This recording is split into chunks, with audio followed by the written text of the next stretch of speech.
Ya, silakan. Oke. Bismillahirrahmanirrahim. Assalamualaikum warahmatullahi wabarakatuh. Oke, selamat pagi Bapak-bapak dan Ibu-ibu. Di tengah kesibukan kita masing-masing, alhamdulillah hari ini kita bisa berkumpul bersama di sini. Selawat dan salam kita panjatkan kehadirat Nabi besar Muhammad SAW yang dengan berkat dan karunia alhamdulillah kita semua berada di agama Islam dan sebenar-benarnya agama yang ada di dunia. Oke, Bapak-bapak dan Ibu-ibu, kayaknya untuk pelaksanaan KKN Mandiri tahun ini memang agak berbeda dari yang tahun kemarin. Jadi meskipun ada beberapa DPL yang tahun kemarin itu sudah membimbing KKN, maka tahun ini kita tetap harus belajar lagi bersama-sama sehingga bisa menyesuaikan dengan kondisi adanya pandemi COVID-19 ini. Sesuai dengan tema kita, sebenarnya tema KKN saat ini lebih banyak bagaimana mahasiswa itu bisa banyak berperan dalam penanganan dampak-dampak dari adanya COVID-19 atau pandemi COVID-19 ini. Tadi malam kami sudah mengadakan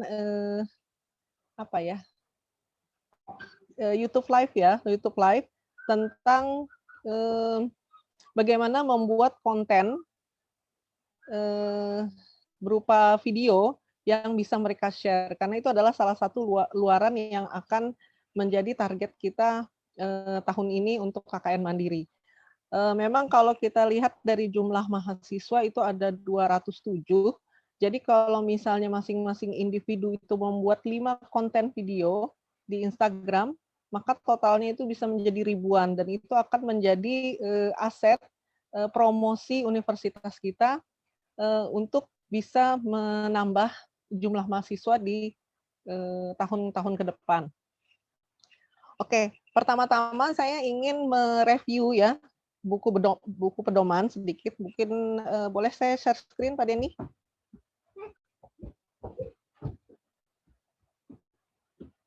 Oke. Oke. Sebentar ya. Oke. Saya share screen ini aja dulu. Oke. Sudah kelihatan Bapak Ibu?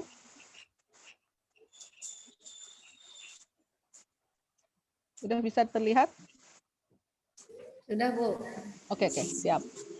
Oke, sebenarnya kita berpatokan hanya kepada ini. Jadi ini yang menjadi pedoman bagi kita adalah tentang pelaksanaan KKN kita tahun ini. Jadi yang pertama adalah untuk apa yang harus dikumpulkan mahasiswa itu nanti ada 2. Itu ada yang berupa tugas kelompok, ada yang berupa tugas individu.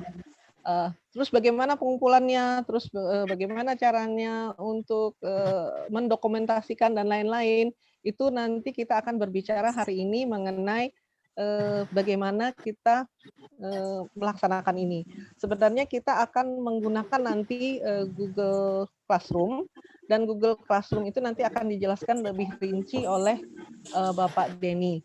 Untuk saat ini, saya akan memberikan overview aja, nanti bisa dibaca lebih jelas pada saat Bapak Ibu nanti membaca buku pedoman. Jadi yang pertama adalah membuat laporan observasi. Nah, laporan observasi itu paling lambat tanggal 10 Januari. Laporan observasi itu seperti apa? Itu ada di buku pedoman di halaman 33 sampai 38. Jadi bentuknya seperti ini. Ini laporan observasi. Bisa disesuaikan karena tadi ada yang bertanya, desa atau kelurahan, bagaimana kalau misalnya tidak ada desa, ya pakai kelurahan. Kalau tidak ada dusun atau duku, ya nggak usah ditulis. Kalau ada RT dan RW atau misalnya masjid atau sekolah, silahkan disesuaikan. Oke, ya ini perlu diisi nama ketua kelompoknya siapa. Jadi masing-masing kelompok itu harus punya ketua. Nah, setelah itu ini deskripsi wilayah. Nah, memang kalau tahun kemarin kita menggunakannya seperti ini. Tapi karena tahun ini mungkin mahasiswanya itu nyebar dan mungkin tidak bisa dikumpulkan, kita lihat nanti situasional. Apakah mereka akan mengerjakan ini masing-masing atau mereka mengerjakan ini dalam bentuk satu kelompok. Kita sesuaikan. Kalau memang mahasiswa-mahasiswa kita itu masih memungkinkan untuk bisa mengerjakannya sama-sama, maka ini jadi satu laporan saja per satu kelompok. Tapi kalau misalnya ternyata mahasiswanya di area, meskipun mereka dalam satu kecamatan, tapi ternyata di area yang berbeda-beda dan tidak bisa dikumpulkan, maka ya mau tidak mau ya satu individu mahasiswa membuat satu buah deskripsi wilayah, disesuaikan dengan area tempat mereka tinggal. Oke, dan ini ada beberapa jenis pertanyaan atau beberapa pertanyaan yang bisa digunakan. Ini bukan harga mati ya, artinya pertanyaan ini bisa bertambah, bisa berkurang, kita sesuaikan dengan kondisi lapangan. Untuk identifikasi masalah, ini juga disesuaikan juga dengan lapangan. Jadi untuk KKN Mandiri tahun ini, kita memang benar-benar tidak terlalu mainstream sesuai dengan pedoman yang baku. Jadi semuanya kita sesuaikan dengan kondisi mahasiswa dan kondisi wilayah tempat mereka akan melaksanakan KKN. Oke, begitu juga dengan rencana program kerja. Rencana program kerja pun ada yang individu, ada yang kelompok, nanti disesuaikan. Kalaupun mereka tidak bisa melakukan kegiatan bersama-sama, minimal kegiatannya itu sama. Misalnya penyuluhan kesehatan tentang COVID. Mereka tidak bisa melakukannya secara bersama-sama, mereka melakukan di areanya masing-masing, tapi dengan topik yang sama. Itu adalah salah satu alternatif. Oke, ini tujuan program, manfaat program, metode pelaksanaan program, rencana jadwal kegiatan. Jadi kalau memang mereka punya kegiatan apa, itu diusahakan mereka sudah punya yang seperti ini. Mereka targetkan. Kalaupun misalnya tidak sesuai target, masih tidak masalah. Yang penting bisa terlaksana. Jangan memprogramkan kegiatan yang ujung-ujungnya nanti tidak terlaksana, karena itu nanti jadinya dievaluasi sangat tidak baik. Oke. Untuk rencana biaya, kalau memang mereka memerlukan biaya, itu seperti ini, tapi perlu digarisbawahi bahwa dari LP2M Universitas Muhammadiyah Banjarmasin, kami tidak menyiapkan dana untuk mahasiswa. Mengingat pembayaran mahasiswa tahun ini pun sangat minim sekali, sehingga kami menganggarkannya khusus hanya untuk luaran saja, tapi tidak untuk pelaksanaan program KKN itu sendiri. Untuk lampiran nanti bisa disesuaikan sesuai dengan kondisi. Oke. Hal yang kedua yang harus dikumpulkan oleh kelompok adalah matrik program kerja dan tahap-tahap kegiatan. Ini sudah ada contohnya, mungkin nanti bisa diikuti dan disesuaikan. Oke. Iya. Ya. Semua ini nanti dikumpulkannya di Google Classroom. Nah, gitu. Oke, terus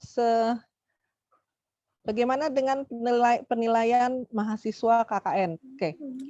Pada tanggal 10 sampai tanggal 12 itu nanti ada kita tuh yang namanya apa ya? Evaluasi program kerja.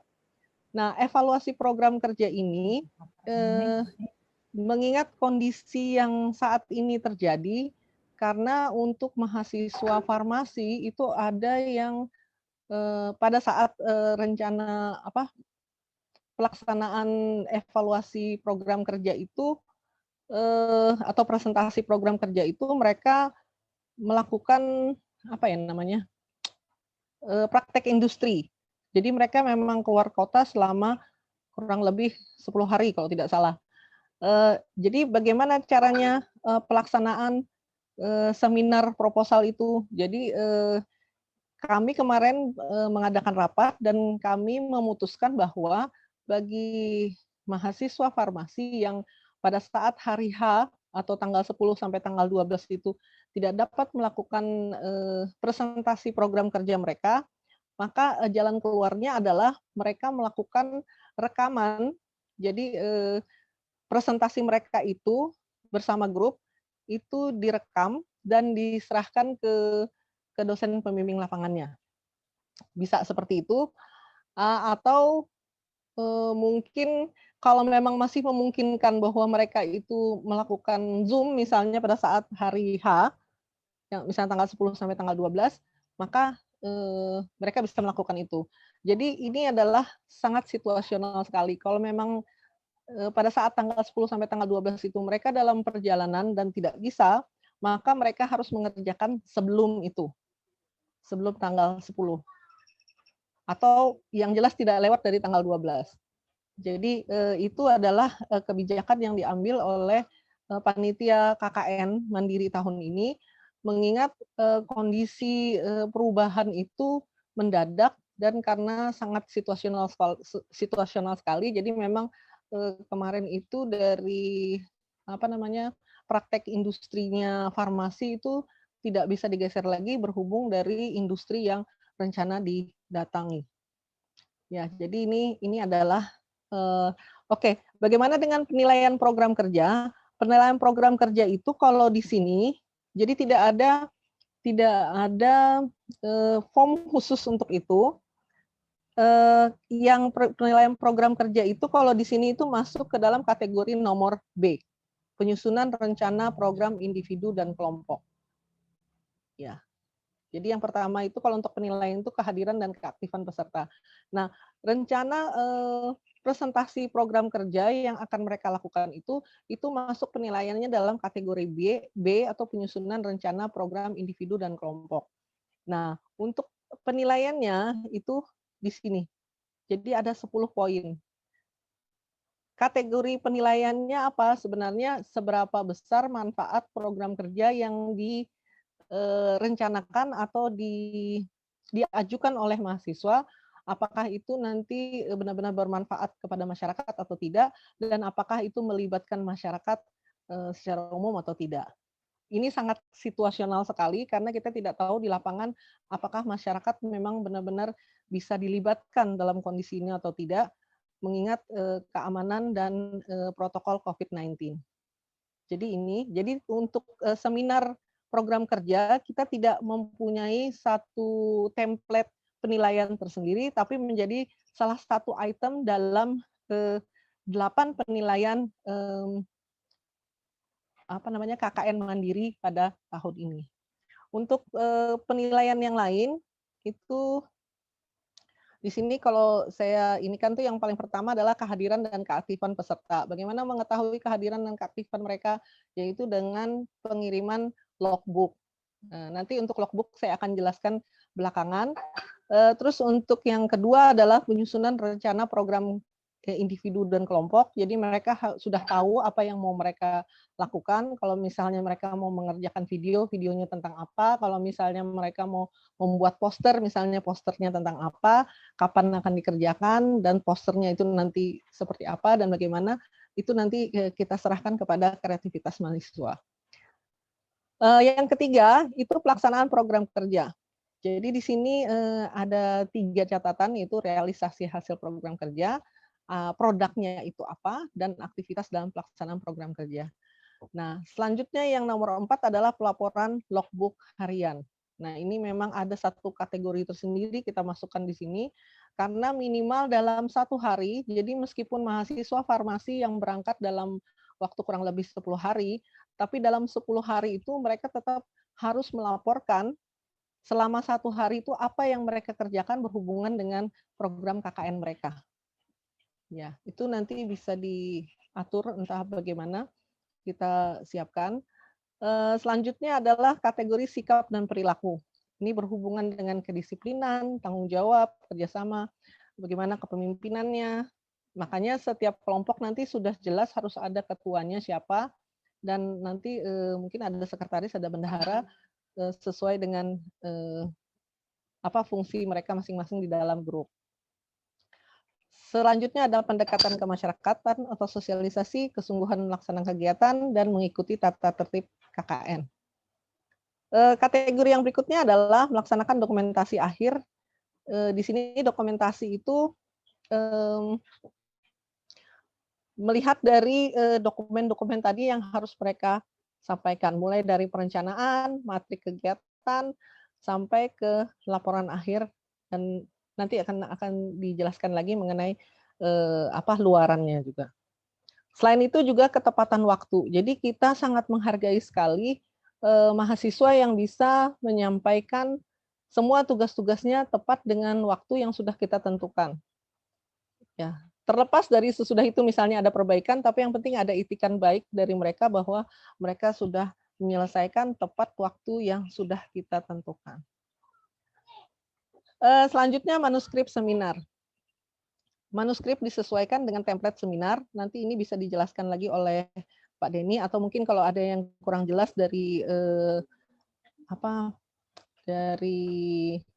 presentasi Pak Denny yang pertama pada saat kita sosialisasi untuk DPL, itu bisa pembekalan untuk DPL itu nanti bisa ditanyakan di sini. Selanjutnya manuskrip dipublikasikan dalam seminar hasil. Jadi kita nanti akan melakukan seminar hasil, dan dari seminar hasil itu maka akan terbit proceeding. Untuk yang individu itu memang tidak akan dipresentasikan, jadi hanya berupa tulisan proceeding saja. Yang dipresentasikan hanya program kelompok saja. Oke, selanjutnya ada luaran tambahan. Nah, luaran tambahan ini ada buku ber-ISBN, itu tugas kelompok, dan ada artikel proceeding untuk individu. Hati-hati bahwa yang disampaikan di buku dan yang disampaikan di artikel proceeding tidak boleh sama, karena takutnya nanti akan terkena self-plagiarism. Jadi kita menjaga jangan sampai hal tersebut terjadi. Buku ber-ISBN itu sebenarnya kita fokuskannya nanti lebih ke cerita. Jadi di dalam perjalanan pada saat mereka melaksanakan program-program kerja itu apa saja yang mereka alami, bagaimana tantangannya, mungkin bagaimana cara mereka menyelesaikannya, itu masuk ke dalam buku. Jadi lebih banyak ke narasi nanti. Sedangkan artikel proceeding itu lebih ke program kerja mereka. Apa yang mereka rencanakan, bagaimana pelaksanaannya, dan apa hasilnya. Makanya ini nanti berbeda konsep. Tapi untuk lebih jelasnya nanti bisa ditanyakan ke Pak Denny mengenai luaran yang ini. Selanjutnya mengenai video kegiatan atau berita media massa dan publikasinya. Jadi untuk pembuatan video tadi malam sudah kita berikan pengantarnya ya secara langsung melalui live YouTube kepada mahasiswa. Sebenarnya kualitas video seperti apa yang kita harapkan? Apa saja program-program kerja yang bisa kita masukkan ke dalam kategori video. Jadi bukan mereka hura-hura terus mereka rekam terus masukkan ke Instagram dan itu dijadikan konten yang bisa kita nilai, bukan, tapi merupakan bagaimana implementasi pelaksanaan program kerja mereka yang mereka gambarkan dalam bentuk video. Jadi hal-hal seperti itu yang akan menjadi fokus kita nanti mengenai konten video yang akan menjadi penilaian kita mengenai keaktifan individu maupun kelompok. Khusus di PL, itu nanti publikasi artikel jurnal ilmiah. Jadi pada saat artikel proceeding, itu yang mengerjakan itu mahasiswa, dan nama pertama itu mahasiswa. DPL itu menjadi penulis kedua. Berikutnya, untuk yang buku itu dosennya tuh yang pertama, atau dosen itu bisa jadi nanti menjadi editor. Sedangkan untuk yang publikasi jurnal ilmiah ini, maka DPL itu adalah penulis pertama dan semua mahasiswa menjadi penulis yang berikutnya. Jadi ini adalah beberapa hal yang mau saya sampaikan berhubungan dengan penilaian. Oke, kita kembali lagi ke atas. Saya coba. Oke, nanti bisa dicek sendiri. Oke. Ya, jadi ini ada luaran tambahan YouTube, ada buku minimal 60 halaman. Kenapa 60 halaman? Karena 60 halaman itu sebenarnya itu yang paling tipis ya, sebenarnya tipis itu. bagaimana caranya kita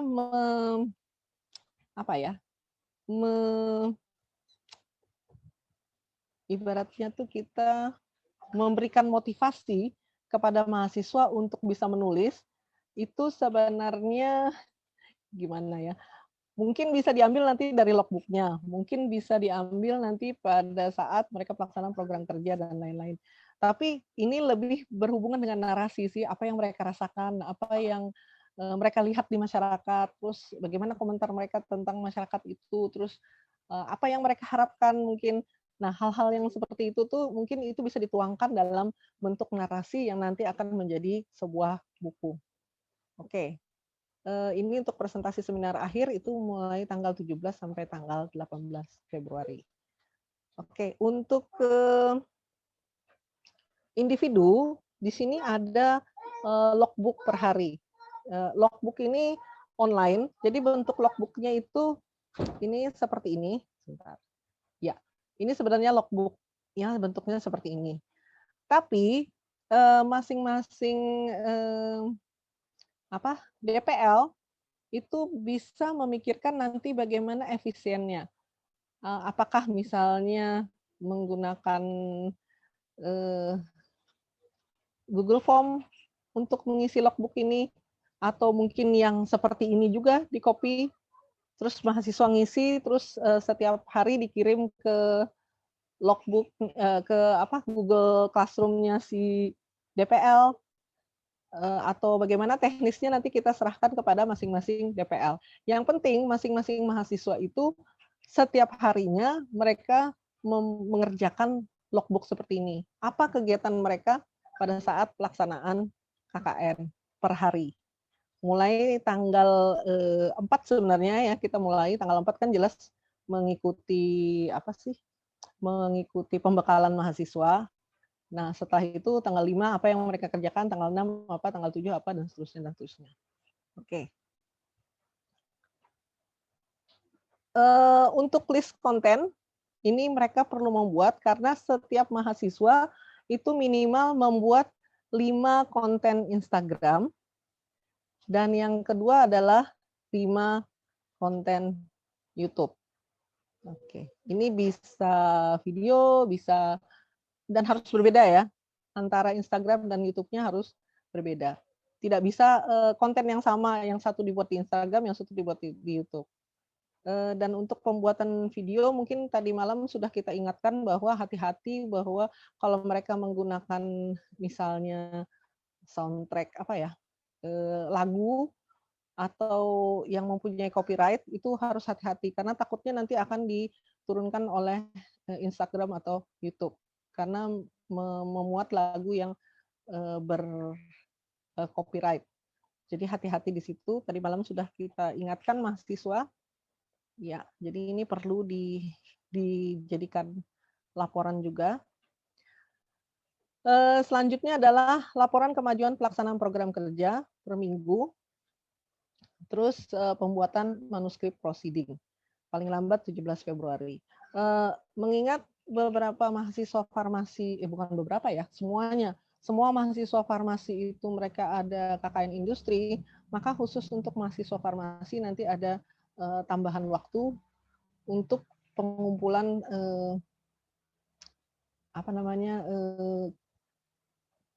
proceeding individunya. Tapi kalau untuk kelompok tidak ada penambahan waktu. Jadi untuk kelompok itu tetap jalan meskipun mereka harus meninggalkan selama 10 hari. Tapi kalau untuk yang individu, maka mereka ada tambahan waktu untuk mengerjakan proceeding. Ya, mungkin itu hal yang perlu saya sampaikan sehubungan dengan dokumen apa yang perlu dikumpulkan oleh mahasiswa dan bagaimana pengumpulannya dan seperti apa kriterianya itu saya coba sampaikan. Selanjutnya mungkin saya stop share ya dulu. Saya serahkan ke Pak Denny mungkin untuk laporan Google Classroom-nya bagaimana Pak Denny? Ya, baik. Terima kasih Bu Dina atas pemaparannya. Langsung saja pada dasarnya terkait dengan dokumen-dokumen yang harus dilaporkan tadi, karena kita berbasis kepada online, sehingga transformasinya diarahkan kepada online semua. Nah, terkait dengan koordinasi bisa dilakukan secara daring lewat WA atau Telegram. Silahkan berkoordinasi masing-masing antara DPL dengan mahasiswanya. Nah, terkait dengan pengumpulan dokumen yang telah dijelaskan oleh Bu Dina tadi, maka kita berkoordinasi melalui Google Classroom. Nah, Google Classroom ini sudah pada dasarnya telah dipersiapkan oleh panitia, sehingga DPL hanya tinggal menunggu di-invite melalui email masing-masing, sehingga nanti aktivitasnya dapat terpantau. Sebentar saya coba share dulu.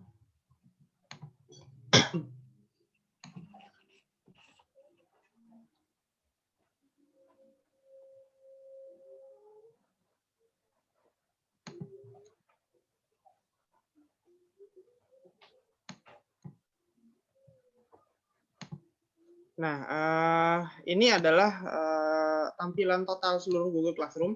Jadi sudah kami dipersiapkan oleh panitia, masing-masing kelompok sudah siap Google Classroom-nya. Nah, dokumen-dokumen tadi itu di-upload, pelaporan, kemudian koordinasi terkait dengan logbook, kemudian berbagai dokumen lah tadi yang telah dijelaskan oleh Bu Dina. Itu semuanya dikumpulkan melalui Google Classroom. Jadi upload-nya di sini. Koordinasi silahkan di grup sosmed masing-masing, Telegram atau WA.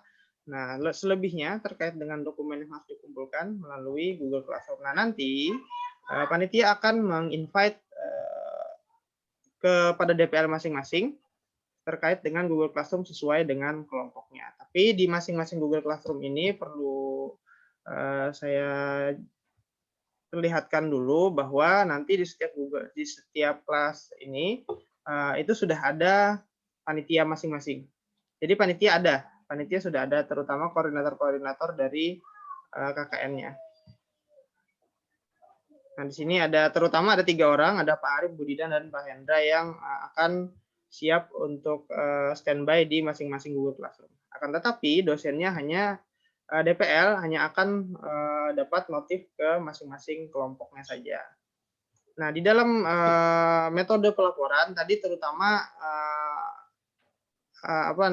proposal observasi tadi ya, program kerja.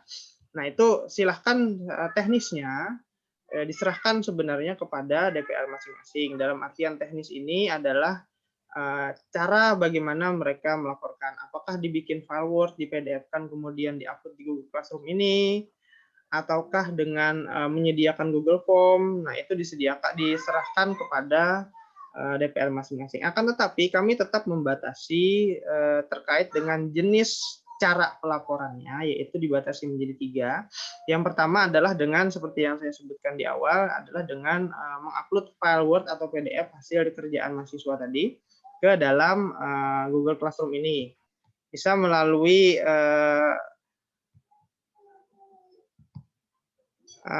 buat pengumuman atau respon, bisa melalui bagian sini, atau yang kedua adalah melalui Google Form. Nah, dari Google Form berarti DPL-nya menyediakan form tersendiri. Itu dibebaskan ya. Ada 3 tadi. Yang pertama lewat file Word atau PDF-nya. Kemudian melalui Google Form. Atau yang terakhir dapat pula melalui Google Doc. Jadi Google Doc itu di-share dari dosen ke mahasiswa atau sebaliknya. Nanti mahasiswa mengedit, dosen bisa langsung melihat file yang ada di Google Doc-nya. Akan tetapi diharapkan sekali bahwa terkait dengan penggunaan Google Classroom ini, jika Bapak Ibu sekalian membuat Google Form atau Google Doc yang terkait dengan kegiatan KKN, diharapkan sekali menggunakan aplikasi yang tersedia langsung melalui Google Classroom-nya. Jadi tolong jangan membuat, misalkan membuat Google Form nih untuk logbook, disesuaikan dengan kontennya, disesuaikan dengan yang ada di dalam panduan tadi yang dipaparkan oleh Bu Dina.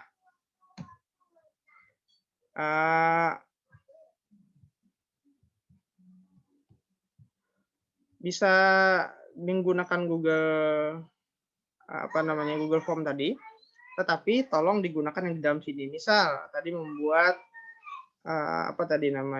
logbook. Nah, disesuaikan aja konten-kontennya di dalam Google Form itu. Tetapi starting pembuatan Google Form-nya tolong jangan di luar sini. Jadi masuk dulu ke Classroom, kemudian masuk ke tugas kelas. Saya rasa ini tidak perlu terlalu detail saya jelaskan karena kita sudah familiar semua selama pandemi, saya anggap seperti itu. Tapi membuatnya tolong di sini.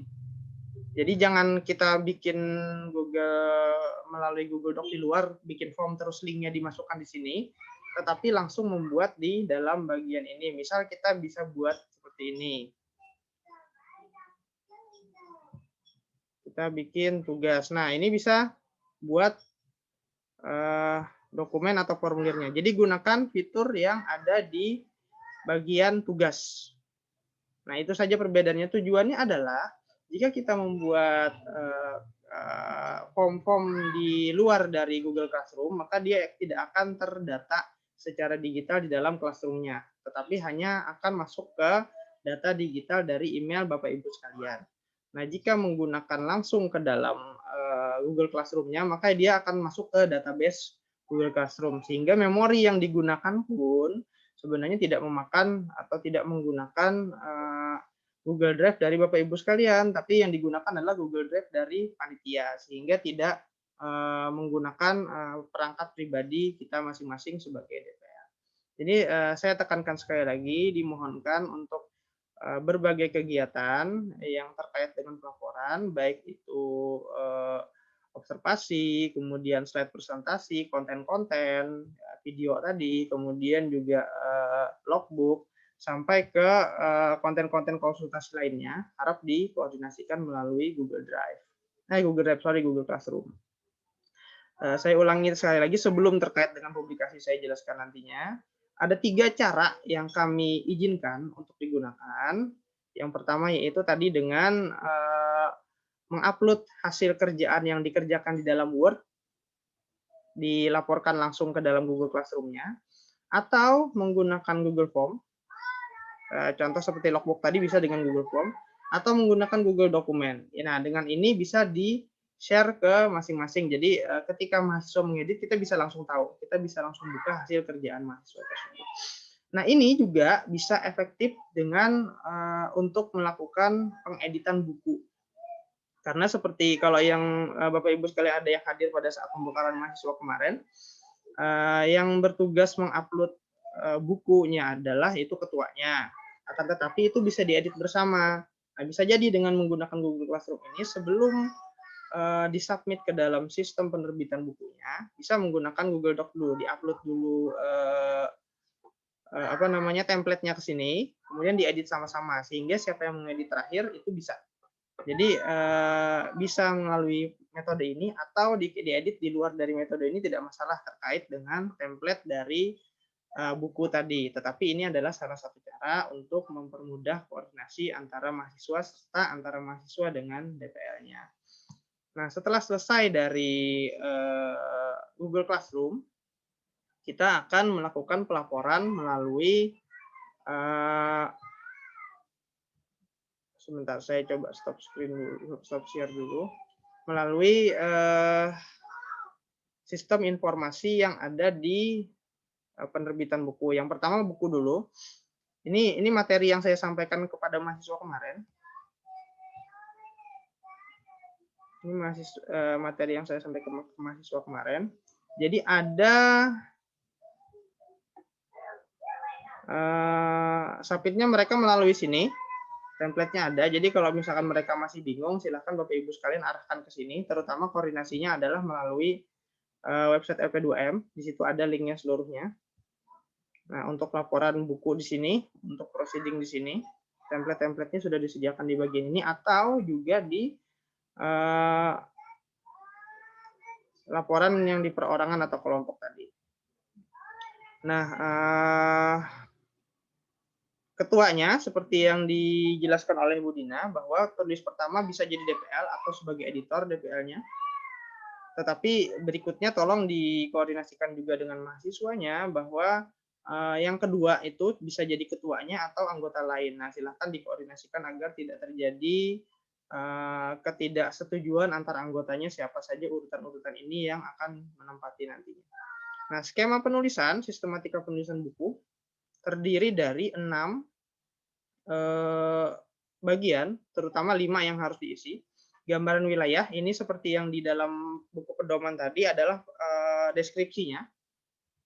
Nah, jadi deskripsi masing-masing daerah, misalkan ternyata satu kelompok itu jauh tempatnya masing-masing. Nah, tidak masalah di tempat masing-masing itu diberikan saja deskripsi masing-masing wilayah mereka tempat dari KKN-nya. Kemudian analisis potensi masalahnya itu juga dilihat setelah mereka melakukan observasi. Setelah mereka melakukan observasi, pastinya mereka ketemu tuh masalahnya apa aja. Nah, di situ juga dituliskan masalah di masing-masing tempat. Bisa berbeda karena mereka kan belum tentu melakukan di satu tempat yang sama.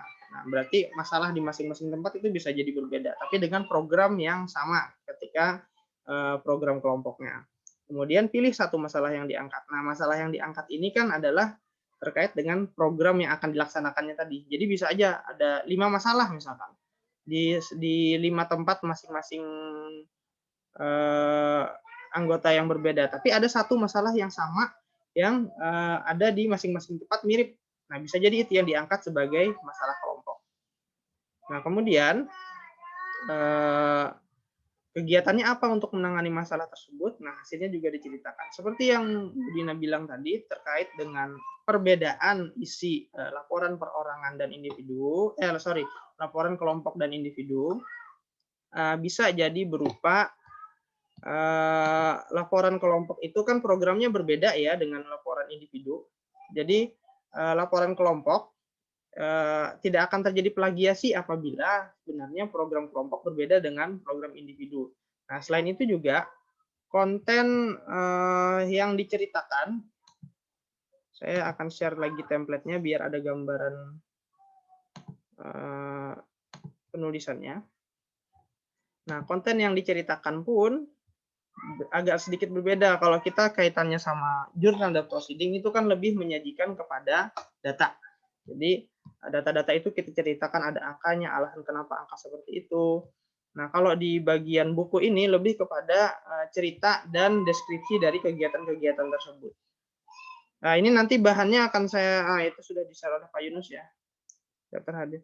Bahannya akan saya bagi kok ke grup DPL, tapi setelah ini nanti jadi kita selesaikan dulu materi hari ini. Nah, gambaran wilayah ini deskripsinya nanti diceritakan. Nah, ini yang saya sebut tadi bisa jadi setiap daerah beda. Jadi misalkan kelompok A dia ada terdiri dari 5 daerah berbeda. Nah, di lokasi lokasi si A tadi, dia ceritakan aja apa yang dia temukan, deskripsinya seperti apa. Kemudian yang B seperti apa, di lokasi si C lagi juga seperti apa. Itu silahkan ditambahkan aja subbab-subbabnya sesuai dengan jumlah masing-masing tempat. Jadi misal seperti ini, dalam satu kelompok ada 5 orang. Nah, ternyata dari 5 orang ini yang lokasinya dekat hanya 2 orang. Nah, bisa jadi subbab yang dibentuk di dalam laporan ini terdapat hanya 4 lokasi saja karena 2 orang ada di lokasi yang sama. Nah, itu bisa terjadi perbedaan seperti itu. Nah, di dalam proses pelaporan ini bisa program yang sama dikerjakan berbarengan atau seperti yang dijelaskan di awal tadi bahwa masing-masing program dijabarkan di sini. Tapi intinya adalah itu bisa dipecah ke dalam subbab-subbab kecil. Nah, itu kuncinya. Jadi jika dia memiliki tempat yang terpencar-pencar, tempat yang terpisah-pisah dengan masalah yang berbeda pula, maka tinggal dipecah subbab di masing-masing buku ini, masing-masing babnya. Tapi intinya yang perlu kita perhatikan adalah tetap pada yang pertama itu gambaran wilayahnya. Nah, ini semua sesuai kalau sudah dengan panduan. Analisis potensi masalahnya, kemudian masalah yang diangkat apa, dan kegiatan yang dilakukan apa saja. Nah, yang agak berbahaya itu sebenarnya adalah karena kan DPL nantinya akan diberikan beban terkait dengan pelaporan hasil kegiatan KKN di masing-masing DPL. Nah, itu laporannya pun ditransformasikan ke dalam bentuk jurnal. Nah, jurnal ini berupa jurnal pengabdian. Yang agak lebih hati-hati pada dasarnya adalah laporan dari jurnal pengabdian dosen ini yang jangan sampai sama dengan buku, karena pada dasarnya kan jurnal pengabdian itu adalah rangkuman hasil kegiatan KKN dari mahasiswa. Sedangkan buku ini juga adalah hasil luaran yang dilakukan oleh mahasiswa tadi. Jadi silakan bagaimana caranya dipisah. Walaupun yang dibahas sama, sebenarnya tidak bermasalah yang dibahas sama misalkan. Tapi yang satu bercerita, yang satu dia memaparkan data-data detail terkait dengan pelaksanaannya. Nah, jadi cara membedakannya seperti itu Bapak Ibu sekalian, bahwa buku ini seperti yang disebutkan oleh Bu Dina tadi lebih ke arah deskripsi dan bercerita bagaimana kegiatan-kegiatan dan detail-detail kegiatan yang dilakukan oleh masing-masing mahasiswa tadi.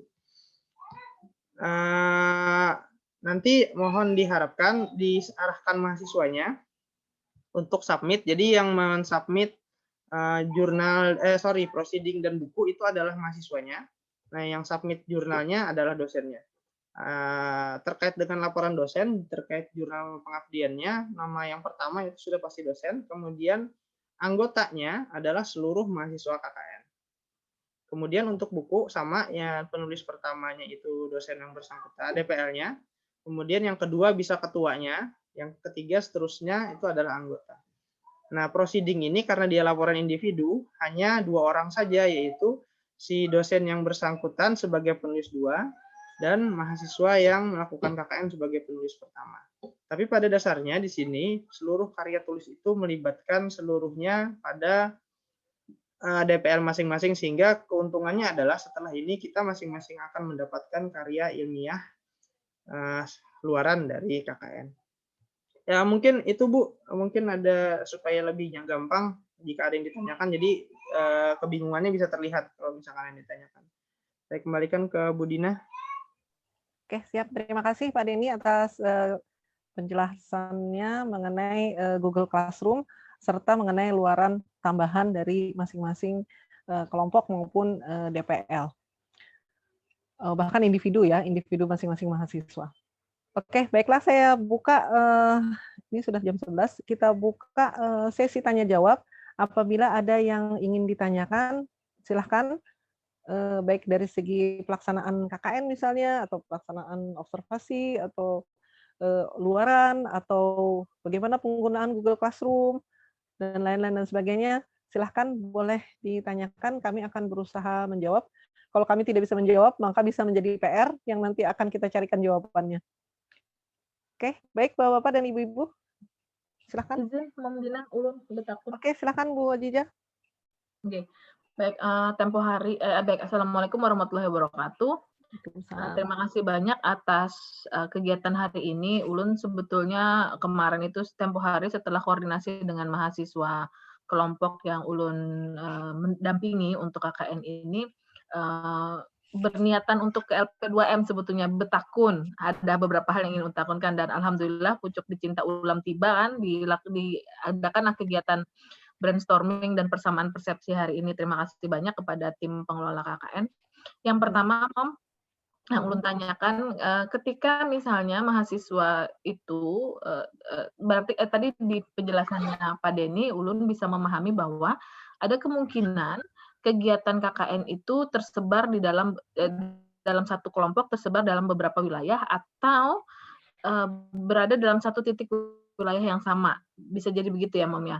Nah, terus kemudian di kelompok ulun nih kebetulan kemarin hasil koordinasi dengan teman-teman kelompok 25 itu mereka bersepakat untuk melakukan kegiatan di satu wilayah yang sama seperti itu. Karena mungkin lebih mudah mereka menjangkaunya gitu dan mereka melihat wilayah itu berpotensi untuk melakukan pengabdian masyarakat di situ, intinya begitu. Nah, pertanyaannya adalah terkait dengan program kerja individual. Nah, kemarin itu kami di kelompok itu ada 2 persepsi gitu. Program kerja individual itu masing-masing individu bekerja merencanakan program kerjanya masing-masing, ataukah beberapa program kerja kelompok, misalnya mereka kemarin mencanangkan 3 program kerja kelompok, kemudian dari program kerja kelompok itu dibagi berdasarkan pembagian tugasnya pada masing-masing mahasiswa, itulah yang menjadi program kerja mereka. Apakah seperti itu, ataukah memang mahasiswa itu memang harus punya satu program kerja sendiri gitu, secara individu, seperti itu, Mom. Itu pertanyaan ulun. Itu dulu pertanyaan ulun gitu. Terima kasih. Ya, siap. Terima kasih Bu Azizah atas pertanyaannya. Pertanyaan yang sangat baik sekali. Memang ini terjadi kebingungan ya. Tahun kemarin juga mengalami hal yang sama Bu Azizah. Jadi bingung nih, bagaimana dengan program individu dan bagaimana dengan program kelompok. Oke, kalau program kelompok itu memang benar seperti yang dikatakan oleh Bu Azizah, itu adalah kesepakatan satu kelompok untuk mengangkat satu masalah dan menyelesaikannya dalam bentuk tim. Jadi itu bisa apa saja, dan itu bidangnya tidak ada batasan ya. Maksudnya meskipun mereka jurusannya misalnya pendidikan semua, tapi mereka mau melakukan penyuluhan tentang bahaya COVID misalnya, itu boleh di kelompok. Tapi mereka harus mendatangkan mungkin pakar dari Fakultas Keperawatan dan Ilmu Kesehatan untuk memberikan penyuluhan itu misalnya. Itu bisa. Nah, bagaimana dengan program individu? Nah, program individu ini Bu disesuaikan dengan program studi masing-masing. Ya, program studi masing-masing. Jadi kalau memang dia jurusannya farmasi misalnya, dia akan melakukan penyuluhan mengenai penggunaan toga misalnya. Atau kalau memang dia jurusannya bahasa Indonesia, dia mengajarkan mungkin di paket A atau paket B atau paket C. Itu program individu. Atau kalau misalnya psikologi, mungkin mereka memberikan konseling di sekolah misalnya. Itu loh Bu Aziza. Jadi makanya itu individu ke orangnya sesuai dengan program studi dia. Gitu. Oke. Oke, jadi makanya beda kan? Beda antara yang kelompok dengan yang individu. Dan tidak bisa dibilang bahwa, ini program kelompok tapi individu terlibat di situ. Makanya harus diputuskan mana yang program kelompok, maka itu dilaporkan sebagai program kelompok. Kalau menurut saya, Bu Azizah, untuk yang tahun ini mungkin ya, kita nggak usah yang muluk-muluk banget. Satu kelompok itu bisa melakukan satu program kelompok bersama, itu sudah cukup. Oke.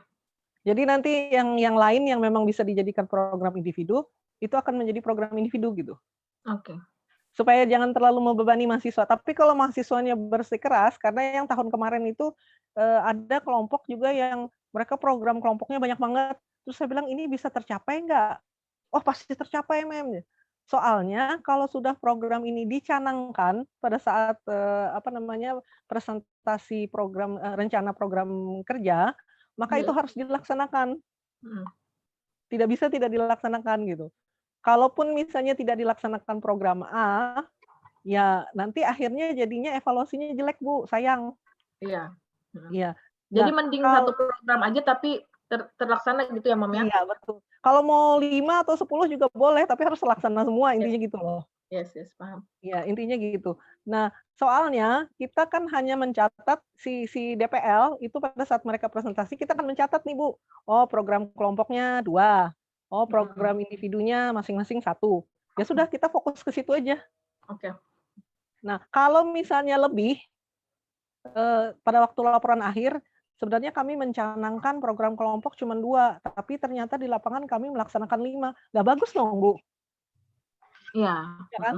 Surplus ya? Bagus karena mereka melebihi daripada apa yang sudah direncanakan. Oke. Tapi jangan kurang gitu loh. Yes. Nah, begitu juga dengan individu. Saya merencanakan melaksanakan ini di lapangan. Ternyata pada waktu saya lihat, masyarakat juga perlu ini. Jadi totalnya saya melaksanakan 5 program. Lebih bagus lagi gitu.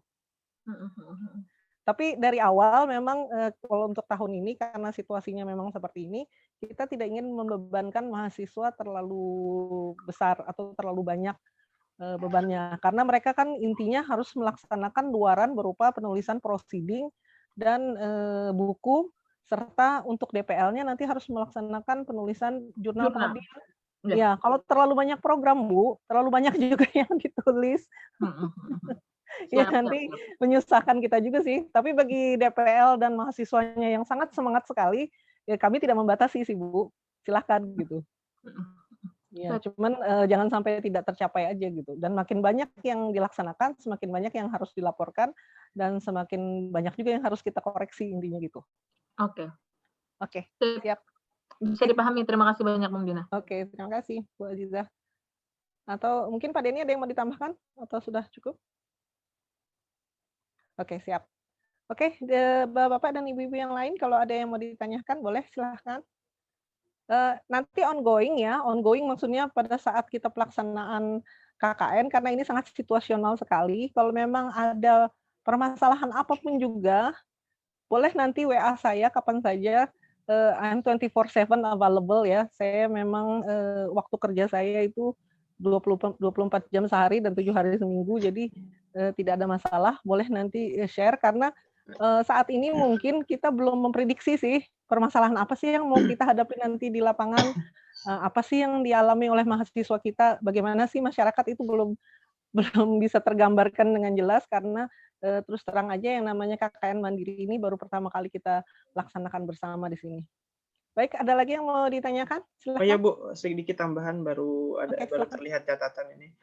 Terkait dengan publikasi konten di IG dan di medsos lainnya, mengingatkan kembali supaya kita sama-sama ini, karena ini kondisi masih dalam kondisi pandemi, ditambah lagi ternyata terjadi peningkatan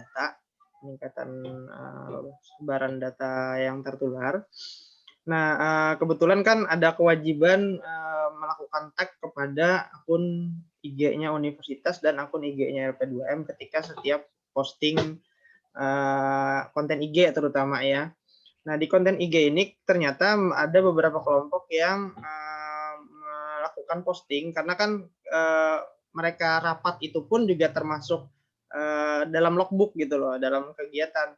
Nah, ternyata dalam kegiatan itu didapati bahwa beberapa kelompok melakukan rapat dengan tidak melakukan protokol kesehatan. Nah, ya, karena ini sudah kontennya medsos, supaya kita saling mengingatkan satu sama lain bahwa dimohonkan sekali bagi DPL untuk mengingatkan mahasiswa KKN-nya untuk ketika memposting kegiatan, ya misalkan rapat atau melakukan kegiatan yang sudah memulai program kerjanya masing-masing, diharapkan sekali dengan menggunakan protokol kesehatan yang sesuai dengan aturan yang berlaku. Mengingat ini juga terposting di medsos, nah semua orang bisa melihat supaya kita sama-sama bisa menjaga kondisi agar kegiatan ini tidak dianggap melanggar aturan dari keadaan pandemi yang sedang kita alami. Khususnya pemakaian masker ya. Ya, khususnya pemakaian masker dan Pemakaian penjagaan masker itu yang ini. paling kelihatan sekali soalnya. Ya, jangan sampai ada mahasiswa yang upload, misalnya mereka rapat di kafe, terus tidak ada satupun yang menggunakan masker. Itu kena tuh, sudah kena. Jadi mohon diingatkan aja bagi para DPL untuk mahasiswa-mahasiswanya jangan sampai melakukan hal seperti itu. Ya, tapi kalau mereka ngomongin, tapi kami kan sambil makan, jadi kami buka masker. Iya sih, tapi pada saat mereka mengupload kontennya itu, diusahakan tetap menggunakan masker dan itu memang protokolnya seperti itu ya, kita harus menjalankannya seperti itu. Oke, baik. Ada lagi yang mau ditanyakan, Bapak-bapak dan Ibu-ibu? Bertanya, Bu. Ya, silakan Bu Tia. Ini ada titipan pertanyaan dari mahasiswa, Bu. Nah, katanya di daerahnya itu, di desanya, di kelurahannya itu ada terdiri dari beberapa RT. Nah, ada 10 RT di situ. Nah, apakah semuanya itu diinikan? Apakah mereka pengabdian KKN-nya di 10 RT-nya itu atau bisa milih satu RT aja kayak gitu tergantung kesepakatannya sama daerahnya gitu? Aja atau gimana, Bu? Oke, jadi gini Bu Tia, kalau kita mengingat pelaksanaan KKN yang tahun kemarin itu kan sebenarnya kita koordinasinya ke kepala desa atau mungkin kalau di perkotaan karena kita ini ada banyak yang di Banjarmasin, mungkin koordinasinya tuh ke lurah. Itu koordinasinya. Maksudnya koordinasi itu apa? Mendapatkan data di situ, terus habis itu mendapatkan permasalahan di situ dan lain-lain semuanya di situ. Nah, dari situ baru kelihatan bahwa sebenarnya yang memerlukan itu yang mana. Misalnya yang memerlukan RT 1, ya kita nggak usah dari RT 1 sampai RT 10 gitu. Ya, nah, gitu. Nah, tapi kan kita ini belum tahu nih, memang harus benar-benar si mahasiswa itu memang harus terjun ke lapangan dan melihat gitu. Melihat sebenarnya yang diperlukan oleh kelurahan itu apa. Nah, nanti situasional aja Bu Tia, misalnya kebetulan dari pihak kelurahan itu sulit, apakah misalnya sulit untuk mendapatkan data perlu protokol yang panjang misalnya, Akhirnya ujung-ujungnya kemana? Ujung-ujungnya ke RT atau ujung-ujungnya ke sekolah misalnya atau ujung-ujungnya ke anggap puskesmas misalnya. Nah Ya. itu situasional lagi. Oh ya. Oke. Kita tahun Jadi ini fleksibel memang aja ya tidak. Bu, sesuai kemudahannya kayak apa. Iya. Kalau menurut idealnya, maka seharusnya mahasiswa itu pada saat pengambilan data observasi mengambil data itu ke pimpinan wilayah itu, Ya. apakah itu ke lurah atau ke kepala Ya. desa. Tapi Ya. melihat kondisi saat ini, kalau memang ternyata mereka di kelurahan dipersulit misalnya, dipersulit karena apakah itu protokol COVID, apakah karena lurahnya mungkin sangat sibuk atau misalnya mereka tidak kooperatif, ya kita tidak tahu ya. Kita lihat situasinya. Nah, nanti disitulah si mahasiswa akan berkonsultasi ke DPL. Ya. Ini yang kami hadapi situasinya seperti ini, kami tidak bisa mengatasi lagi. Kalau kami harus menunggu ketemu sama lurah 10 hari lagi ya kapan mereka bikin observasi kan. Nah, itu jadi Ya. itu satu hal yang nanti kita bicarakan bersama bagaimana menyelesaikan masalah ini. Tapi intinya kita tidak bisa melakukan program dimanapun tanpa ada persetujuan dari pimpinan di daerah itu. Apakah itu lurah misalnya, ataukah misalnya ketua RT misalnya. Kalau memang itu di desa berarti di kepala desa atau kepala dusun. Atau kalau misalnya itu sekolah, kepala sekolah. Kalau kepala sekolahnya tidak mengizinkan kan nggak bisa. Ataunya puskesmas berarti harus kepala puskesmas. Karena pengalaman yang tahun kemarin itu kepala puskesmasnya tidak menyetujui ada program kerja KKN apapun di situ. Oh, okay. Ya, akhirnya gimana? Akhirnya mahasiswa mendatangi bidan desa. Oh, okay. Nah, jadi ini adalah bagaimana cara-cara kita mengantisipasi kondisi lapangan yang sangat tidak bisa diprediksi. Oh, Gitu. okay. Ya, tapi yang penting ini program kerja itu dibuat oleh mahasiswa berdasarkan observasi dan kebutuhan masyarakat. Jadi bukan mereka dari kampus sudah, Bu, saya mau rencananya melakukan program kerja A, B, C. Sudah ke desa atau ke kelurahan lah? Belum, Bang, tapi ulun sudah berencana, Bu. Nggak bisa kayak gitu. Iya. Jadi intinya yang mau kita ajarkan ke mahasiswa adalah kalau mau membuat program kerja apapun berdasarkan data gitu. Ya, okay. Entah datanya itu didapat dari mana gitu. Oke, mungkin satu itu lagi yang Bu, saya ada sampaikan. lagi pertanyaan yang lain Terkait logbook. Nah, ya. jadi logbook itu diisi setiap, supaya kalian salah persepsi. Jadi logbook itu diisi setiap hari sesuai dengan apa yang dikerjakan mahasiswanya kan, apapun sekecil itu, tapi yang terkait KKN, misalnya rapat betul. atau misalnya apa aja gitu ya Bu? Iya, siap. Betul. Tapi setiap hari berarti harus ada sejak tanggal 4. Iya, tanggal 4 sebenarnya nggak perlu, Bu. Tanggal 5, Bu. Tanggal 5 deh. Iya, tanggal 5. Sejak tanggal 5 sampai tanggal berapa, Bu? Sampai nanti selesai KKN mereka seminar akhir. Berarti harus ada sehari itu melakukan apa gitu, rapat. Iya, betul sekali. Ya. Kalau di catatan saya, Bu, seminar hasil itu tanggal 17 Februari. Jadi mereka itu melaporkan sampai tanggal 16 Februari. Oh, iya. Berarti logbooknya dari 5 Januari sampai 16 Februari. Iya, siap. Nah, mengenai logbooknya itu situasional juga, Bu Tia. Bisa yang di buku pedoman itu si mahasiswa misalnya ngopi terus diketik dikirim ke kita bisa, atau bisa juga dibikinkan Google Form misalnya oleh DPL-nya dan si mahasiswa tinggal ngisi. Jadi itu dikembalikan ke masing-masing DPL. Itu yang dijelaskan Pak Denny tadi itu ya di Google Classroom. Iya. Oke, satu lagi. Menurut tadi itu sambil tadi ada tamu tadi jadi kada jelas yang terkait Google Classroom tadi itu gimana ininya kita di-invite kan nanti sama panitia ke Google Classroom. Iya. Nanti akan di-invite ke masing-masing DPL dan DPL akan me-invite masing-masing mahasiswa, Bu. Terkait dengan invite tadi, kan kemarin DPL sudah mengisikan formulir ya, baik itu nomor WA, kemudian email. Nah, ini mungkin saya minta konfirmasi saja, apakah nanti mau di-invite dengan nomor yang memang, email yang memang sudah didaftarkan di formulir itu, ataukah ingin email yang berbeda. Nah, itu juga berpengaruh nantinya.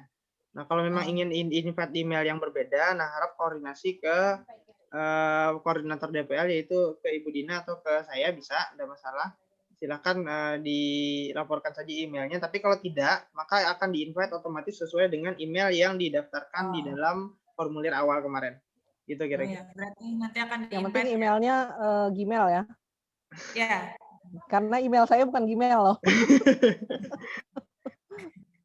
Berarti kami menunggu invite aja ya Bu. Kalau Iya, tadi ada listnya, ulun belum melihat, ulun ketinggalan listnya, memasuk list yang nomor uniknya itu, berarti menunggu invite aja dari panitia. Iya, nanti akan kami hubungi satu-satu Bu Tia. Oke, terima kasih Bu. Oke, siap. Oke, baik. Bapak, Ibu-Ibu ada lagi yang mau ditanyakan? Masih saya buka forum ini untuk tanya jawab. Kalau saat ini masih belum ada pertanyaan juga nggak apa-apa sih. Cuman nanti boleh ditanyakan di luar forum. Ya, di Japri juga boleh.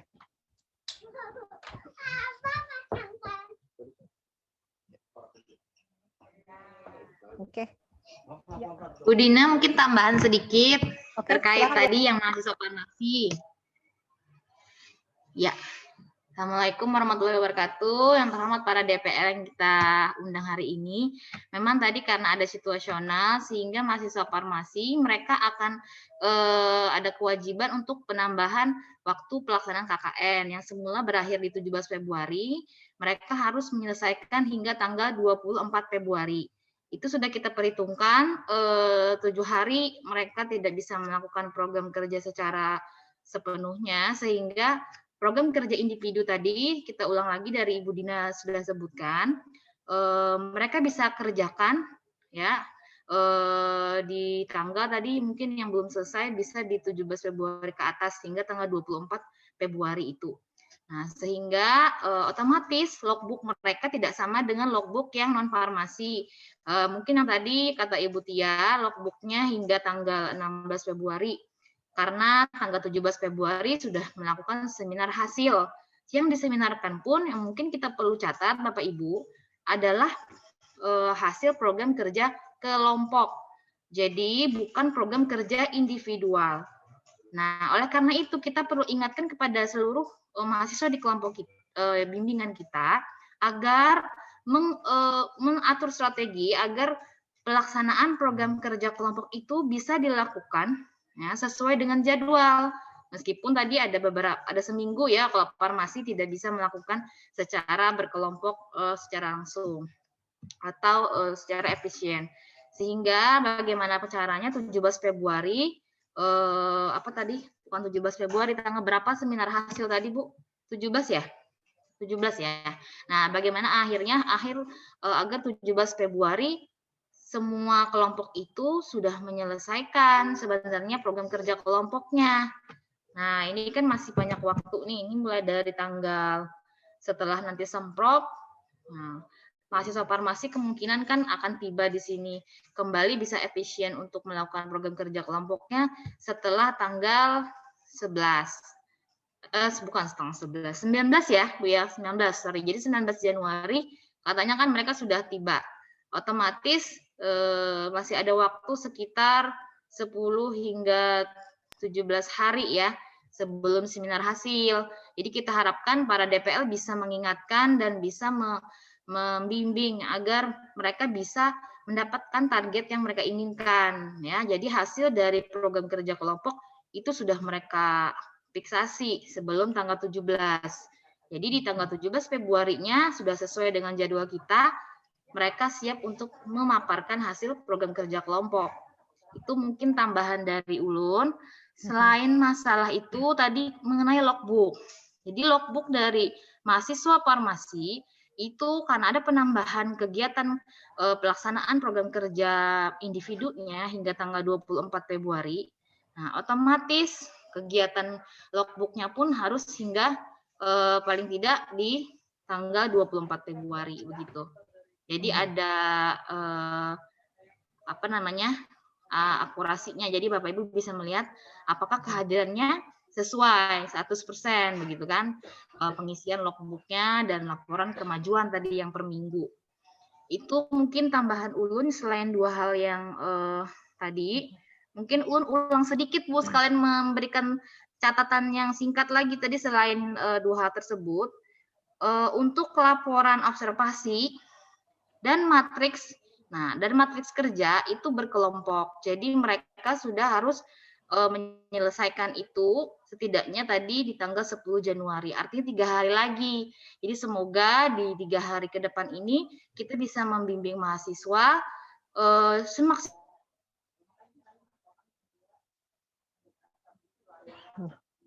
Bu Herda, Kang Bu Herda.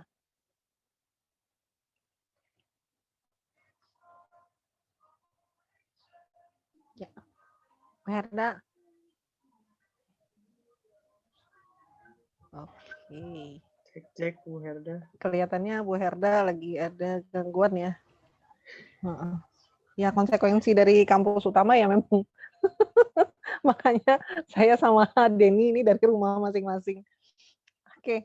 Mungkin yang disampaikan dari Bu Herda tadi itu sudah bisa dipahami ya, bahwa ada tambahan nanti sampai tanggal 24 Februari bagi mahasiswa farmasi. Tapi sebenarnya tidak menutup kemungkinan sih, maksudnya tidak menutup kemungkinan si mahasiswa ini bisa menyelesaikan semuanya sebelum presentasi akhir juga mungkin. Kemungkinan untuk itu ada gitu. Jadi kita lihat situasi, kalaupun mereka tidak bisa menyelesaikan, mereka masih ada waktu tambahan untuk bisa menyelesaikan. Tapi bagi mahasiswa yang memang bisa ngejar, kayaknya mungkin itu bukan suatu masalah gitu. Kita lihat situasi. Memang ini KKN Mandiri tahun ini nih kita situasional banget ya. Kita lihat situasi bagaimana daerahnya, bagaimana mahasiswanya, bagaimana program kerjanya dan lain-lain.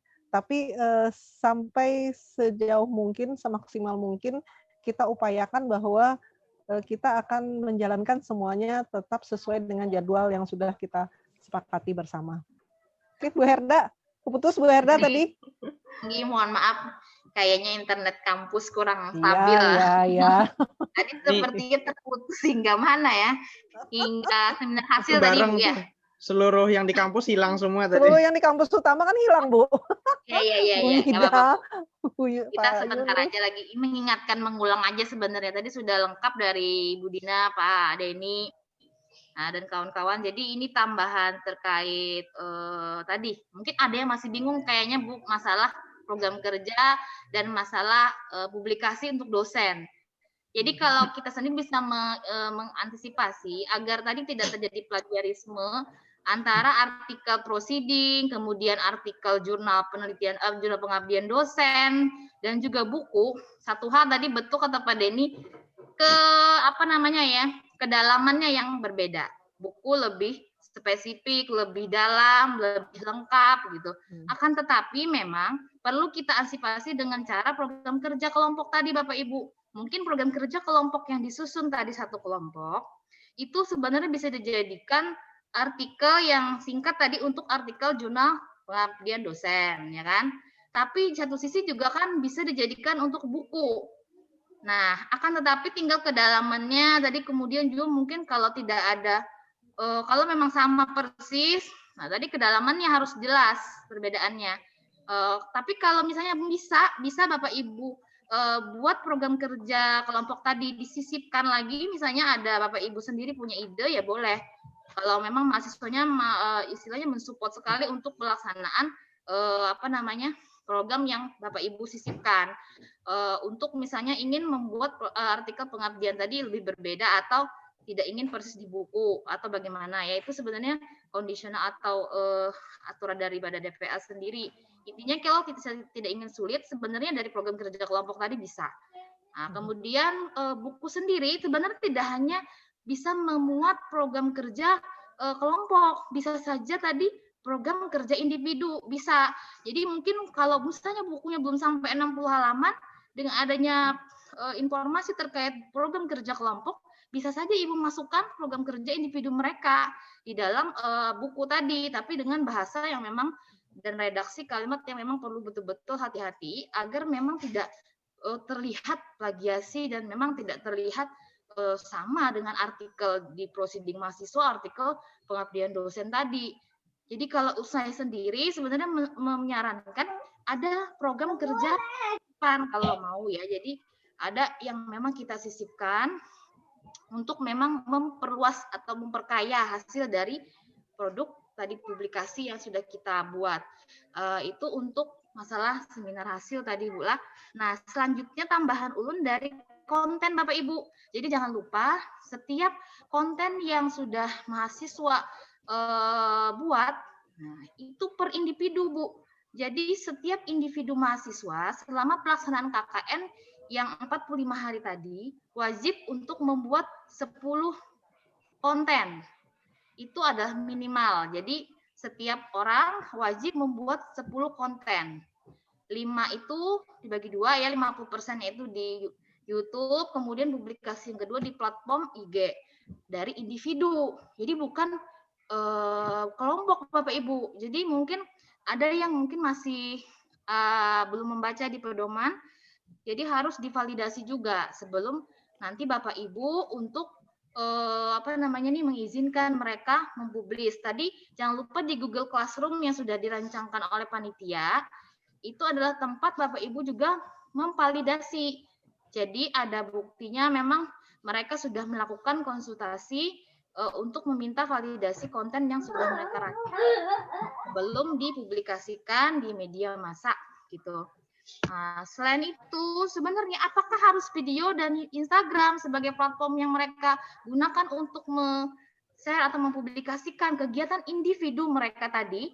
Juga mungkin kalau kelompok nanti di luar itu tidak dibatasi kan, tapi kalau individu ada batasan tadi Bapak Ibu, harus minimal 10 buah konten yang mereka hasilkan setiap selama KKN ini berlangsung. Nah, untuk keluaran tambahan tidak hanya itu, boleh saja kalau mereka mau membuat artikel di koran atau apa, esai atau yang lainnya itu sebenarnya diperbolehkan sebagai luaran tambahan di luar dari minimal 10 konten tadi Bapak Ibu melalui YouTube dan Instagram. Selain itu terakhir mungkin untuk mengatakan kembali terkait saran dari Pak Denny tadi, itu sangat bagus untuk memudahkan kita juga dalam melakukan pembimbingan. Jadi di dalam Google Classroom itu kita share saja template tadi, buku. Jadi mulai dari sekarang sebenarnya, ya setelah mereka nanti sudah fiksasi program kerja yang rancangan tadi, itu sudah bisa melakukan cicilan tulisan, baik daripada deskripsi wilayah, hingga tadi apa saja masalah yang ingin mereka tangani. Jadi tidak terlalu memakan waktu dalam menulis buku gitu. Jadi sudah ada sedikit kemajuan perlahan-lahan untuk konten dari itu aja mungkin Bu Dina tambahannya. Terima kasih. Siap. Terima kasih Bu Herda atas informasinya. Ya memang semua yang yang di tag atau di upload oleh mahasiswa nanti di sosial media itu harus sudah di ACC oleh DPL-nya masing-masing. Karena apa? Karena kita tidak mau mereka nanti mengupload sesuatu yang justru akan membuat kerugian bagi Universitas Muhammadiyah Banjarmasin. Jadi mohon difahami bersama bahwa hal ini adalah satu hal yang sangat penting. Oke, ini sudah jam 11.30. Ada lagi yang mau ditanyakan? Silakan. Kayaknya sudah jelas ya. Kalau sudah jelas mungkin kita akhiri aja, gimana Pak Denny? Ya, kalau tidak ada lagi silakan. Oke, mohon maaf sekali lagi sebenarnya untuk materi-materi yang sudah saya share ke grup DPL itu ternyata entah bagaimana HP saya itu punya sistem yang setelah 1 bulan itu semua dokumen itu terhapus dengan sendirinya. Saya kurang paham juga kenapa. Tapi nanti kita akan upayakan untuk kita upload ulang ke grup DPL, dan selain itu kita akan mengupload juga di website KKN. Jadi nanti untuk DPL ada materinya tersendiri, dan untuk mahasiswa nanti ada materi sendiri. Kita akan uploadkan semua di situ. Jadi diharapkan dengan ini, karena memang di WhatsApp ini file itu bisa hilang. Jadi saya sadari sekarang karena beberapa hari yang lalu ada dosen yang menghubungi saya, "Mem, ya kenapa itu file yang di grup DPL tidak bisa dibuka lagi?" Ternyata begitu saya cek memang nggak bisa dibuka, dan kenyataannya filenya hilang entah kemana gitu. Ya, mungkin ada setting tersendiri di HP saya, itu file-file itu setelah 1 bulan hilang gitu, untuk meringankan penyimpanan di HP saya, mungkin seperti itu. Tapi saya upayakan nanti semaksimal mungkin untuk bisa di-upload ulang semua materi atau PowerPoint ke grup WhatsApp, dan selain itu juga kita uploadkan di website. Jadi websitenya nanti kita akan, nanti linknya mungkin bisa ditaruh di ini Pak Denny, di grup DPL, jadi DPL kapanpun juga mengambil materi bisa langsung ke sana. Karena kita akui bersama-sama kadang-kadang kalau lewat WhatsApp itu memang bisa hilang. Iya, ternyata seperti itu gitu. Baiklah, itu hal-hal yang bisa saya sampaikan. Mohon maaf apabila ada salah kata atau ada mungkin salah perbuatan.